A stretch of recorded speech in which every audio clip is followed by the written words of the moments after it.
Vicent, a través del Facebook, fundamentalment, convocant l'acte o cridant a la gent de l'acte dia que anava a vindre un valencià o algú.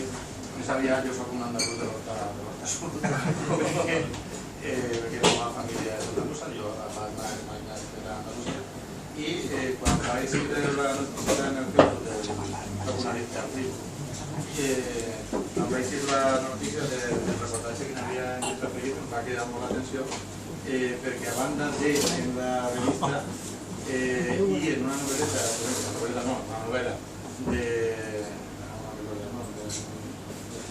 Lozano Lozano, que s'anomena en concret la Isla. Només en una novel·la també d'Alfonso Grosso, el Capirote, es parla de persones geogràfiques, i em va cridar molt l'atenció i vam comentar el deure del Facebook, bueno, la meva família ha viscut allà, mon pare va treballar allà, tota la meva família ha viscut, el que passa és que una se m'ha compte que si és part de la memòria històrica ha fet una pila d'anys, perquè això va passar quan jo tenia 3 o 4 anys, i la veritat és que el record directe en tinc poquets. Jo no sé alguns records si els tinc perquè ens han contat o perquè els he viscut. Jo recordo de la isla, jo pensava que el de la isla era de la isla de San Fernando, perquè en el meu món la isla era el Sultà i era la isla Mayor, que ma casa era la isla Grande i la isla Chica, que per ser el nom oficial fins fa poquet era Villazango de Guadalquivir, perquè posaren en honor al dictador el nom de Villazango. El cas és que jo era com este xiquet, de Melodé quan estava allà, l'únic que recordo és molta llum, molta calor, milions i milions de mosquits, i perill per tot arreu perquè hi havia sèquies, canals, podies caure i te podies operar. El que passa és que en relació a la relació andalús-valencians em va sorprendre molt que quan la meva família van vindre a València l'any 69 a quedar-nos allà, i això és una cosa que en la revista també me fa gràcia perquè, bueno, fa gràcia, em commou una miqueta de que els valencians que anaven allà anaven per quedar-se, anava primer el pare i després anava tota la família a quedar-se, que és el mateix que feren els andalusos però cap a València i cap a Catalunya. Quan vingueren la meva família l'any 69 em va cridar molt l'atenció perquè mon pare diu que hem d'anar a veure a Nati. Nati era la dona del capatàs que tenia mon pare ahí en l'arròs, en Puntal. I diu, bueno, jo pensava, tenia 7 anys, així no coneixem ningú. El que coneixia era un company de treball d'allà, que era valencià, que era el capatàs. En el reportatge m'ha cridat l'atenció que parlava que els valencians anaven allà, compraven terres i esperaven.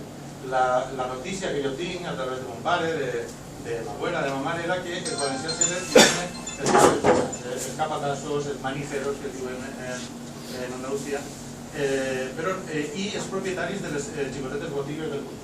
Les panaderies, les carnisseries, ma abuela em contava quan vingueren a València que ja havia sentit parlar valencià, perquè si la dona de la panaderia es posava, o de la botiga de queviures, es posava a parlar en 2 o 3 amiguetes d'allà i una ja no s'enterava de nada perquè hablaven en valenciano i no s'enteraven. Això, imagineu-se, en el delta de Guadalquivir.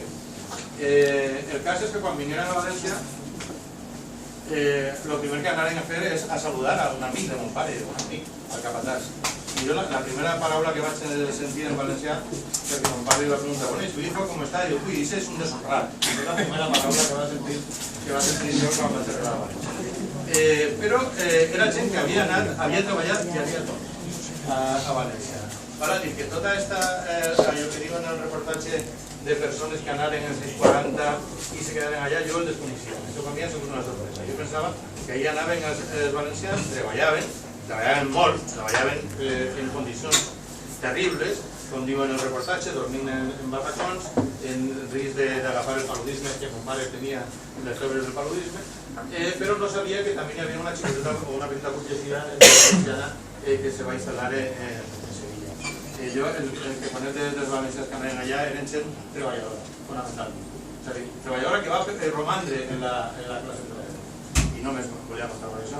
I ja, per acabar, si voleu, la novel·la d'Alfonso Grosso, que parla justament d'esta zona geogràfica, és molt curiosa, perquè mon pare me dia los valencianos que venían allí a Sevilla venían muertos de hambre porque se comían la planta. Y no sabía que es un costumbre, diguem-ne, de les rates de la Marshall de fer-la servir de menjar, no sé. I pensava, i el cas és que en el llibre de de Alfonso Grosso, el gran escritor andaluz, en un moment donat diu, no referirse a los valencianos en concreto, sino a todos los segadores, digo, no sois todos sino unos mataos y unos muertos de hambre, que no tenéis que comer en vuestros pueblos y venís aquí como mendigos para trabajar por 4 cochinas. El moment que estem vivint trobo que és important veure que això és el que pensaven els treballadors, que unos mataos i unos muertos de hambre. I sobre això, sobre la diferència de llengües i sobre la diferència de identitat nacional, hi havia una altra qüestió i diu una pàgina següent, que diu me extraña a santo de qué viene tanto compañerismo. Això que volia destacar. Els andalusos han vingut així a treballar i a viure, el valencià es veu que també anaren allà a treballar i a viure, doncs molt bé.